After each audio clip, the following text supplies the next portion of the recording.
Let's start our today's lecture. This is from the topic the lost lesson. Perhaps it is our fourth lecture.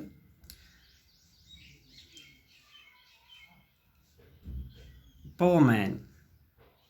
It was in honor of our lost lesson that he had put on his fine clothes, and now I understood why the old men of the village were sitting there in the back of the room. We know that when the writer entered in his classroom, he was um, late. The students and the teacher were already in the classroom, and he found there were some elderly people sitting at the back bench, and this appeared to a mystery for him. It was not usual because the people were not usually in the classroom when the students were learning their lessons. This mystery got undone. The writer knew what was the secret behind it. The secret was that his teacher has put on some decent clothes because he was going to give us a lost lecture. The lecture was uh, the lecture was organized in a special way in a sense that the elderly people had come in order to say goodbye to a faithful teacher who has provided successfully his faithful service for the period of 40 years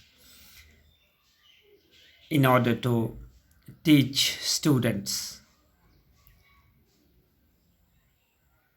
And one thing more was there, that they were very anxious, or they were very annoyed, because they were also giving goodbye to the country, that is the France, which no longer was now their own country, because the Prussians and their aides or allies have annexed the Lorraine and the Alsace from the territory of the France.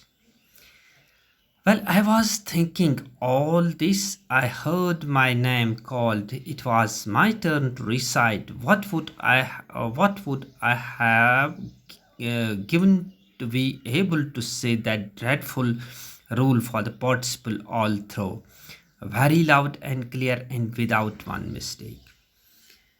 I was thinking about this, and somebody called my name. And who called his name? It was certainly his teacher who called him. Uh, Little phrases, please. You stand up and recite.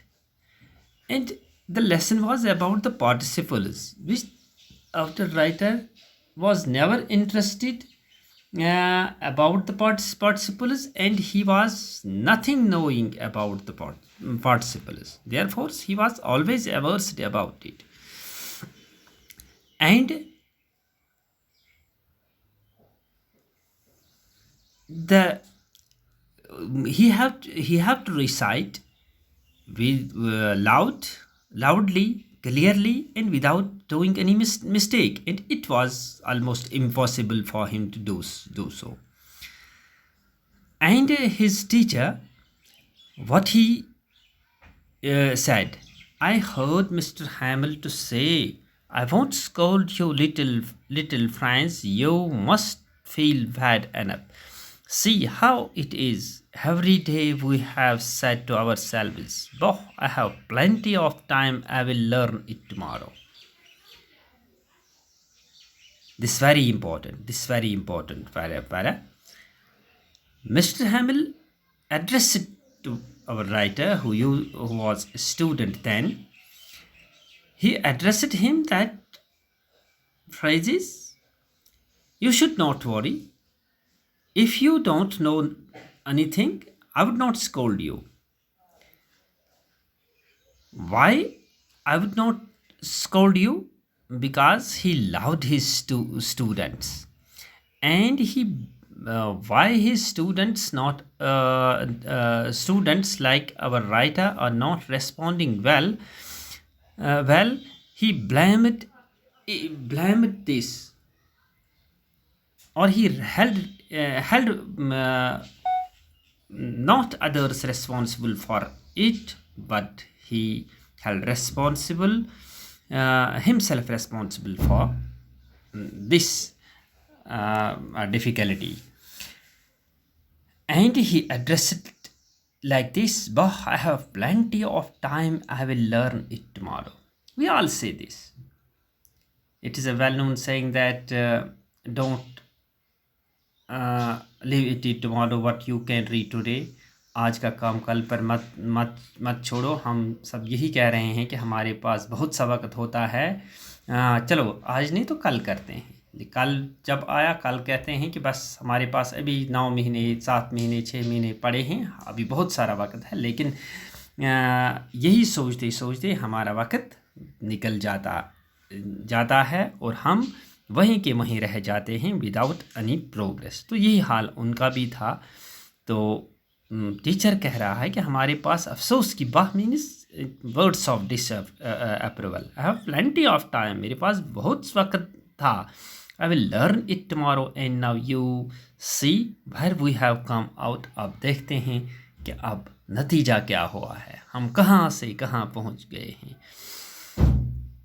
Learn now these fellows out there will have the right to say to you, how is it you pretend to be a Frenchman and yet you can neither speak nor write your own language?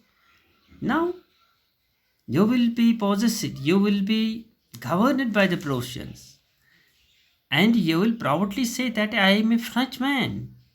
But being a French, you never know about your mother tongue. That's very sad. आप लोगों से ये कहेंगे कि हम बड़े नाज से कहेंगे कि हम फ्रेंचमैन हैं, हम फ्रांसी से हैं, जबकि आप फ्रांस के बारे में ABC भी नहीं आपको मालूम है। आप जानते ही नहीं अपनी मदर टंग को, ना लिखना जानते हैं ना पढ़ना जानते हैं। ये बड़ी अफसोस की बात है। You pretend to be a Frenchman and yet you can neither speak nor write your own language. But you are not worst for little French. We have all great deal to reproach ourselves with. मगर little phrases हमारे writer से कह रहा है उसका teacher कि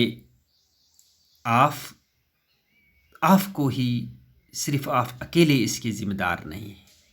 We will not rebuke you only. Your parents were not anxious enough to have learned. इसमें 2-3 लोग जिम्मेदार हैं। First, your parents, because they never have a curiosity to let you learn everything. They prefer to put you to work on a farm or at the mills. School के बजाय वो आप काम करने के लिए मिल्स में छोड़ते थे। So as to have a little more money, because there was a one motive behind them, that was to earn money, to accumulate wealth. And I have been to blame also, and myself is not free. Teacher says the teacher is not free. Have I not often said you to water my flowers instead of learning your lessons? Now he recollects his own mistakes, own faults. मैंने आपको कभी कभी अपने flowers को पानी देने के लिए, सिंचाई के लिए भी भेज दिया, जबकि मुझे आपको सिर्फ पढ़ाना ही चाहिए था। And when I wanted to go fishing, did I not just give you a holiday? और जब मैं फिशिंग के लिए जाता था, मछली के शिकार के लिए जाता था, तो मैं आपको छुट्टी पर भेजता था। ये चीज़ भी मुझे नहीं करनी चाहती थी। And because of these reasons I held myself responsible and blame sets on me. These are words of the teacher. That's enough for today. Thank you very much.